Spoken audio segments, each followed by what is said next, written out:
औज़ु बिल्लाहि मिनश्शैतानिर्रजीम बिस्मिल्लाहिर्रहमानिर्रहीम।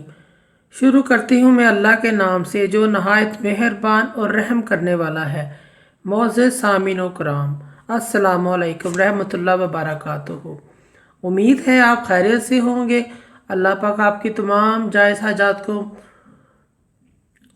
हल फरमाए। अल्लाह पाक आपकी मुश्किलात का हल फरमाए। अल्लाह पाक आपकी दिली मुराद पूरी करे, आमीन। आज का हमारा मौजू है, आज हम बात करेंगे ख्वाब में आम को देखने और खाने के हवाले से। इसकी मुख्तलिफ सूरतें हैं और मुख्तलिफ ताबीरें हैं जो इस वीडियो में बयान की जाएंगी। आप इस वीडियो को स्किप किए बगैर देखें। अगर आपने इस चैनल को लाइक और सब्सक्राइब नहीं किया तो कर दें, घंटी के बटन को भी दबा दें ताकि आपको आने वाली वीडियो का नोटिफिकेशन मिल सकेगा। ख्वाब में आम देखना बेटा पैदा होने खुशी मिलने की अलामत है। ख्वाब में आम गिरता हुआ देखना बेरोज़गारी की दलील है।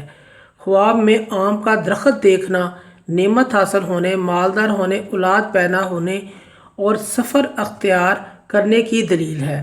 ख्वाब में पका हुआ आम खाना रोज़गार में तरक्की होने, गैब से मदद मिलने की और परेशानी दूर होने की अलामत है। ख्वाब में मीठा मज़ेदार आम खाना खुशी मिलने, कामयाबी हासिल होने और तरक्की मिलने की दलील है। ख्वाब में आम का दरख्त सूखा हुआ देखना परेशानी की अलामत है और तमाम उम्मीदों पर पानी फिर जाने की दलील है। ख्वाब देखने वाले को सदका और खैरात करना चाहिए। सदका और खैरात तमाम मुसीबतों को टाल देता है। ख्वाब में आम किसी को देना, जिसको दे रहा है इससे फ़ायदा हासिल होगा। ख्वाब में आम किसी से लेना, जिससे लिया है इसको फ़ायदा पहुँचेगा। ख्वाब में खट्टा और तुरश आम खाना परेशानी की दलील है, सदका करना चाहिए। ख्वाब में आम खरीदना या बेचना खुशी की अलामत है, खुशी मिलने की अलामत है।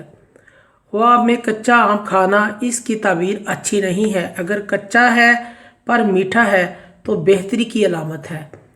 मोअज़्ज़ज़ सामीन व कराम, अगर आपको हमारी ये वीडियो अच्छी लगती है तो इसे सदका और जारिया समझकर ज़्यादा से ज़्यादा शेयर करें। अल्लाह पाक आपके हामी नासर हों। जज़ाकल्लाह।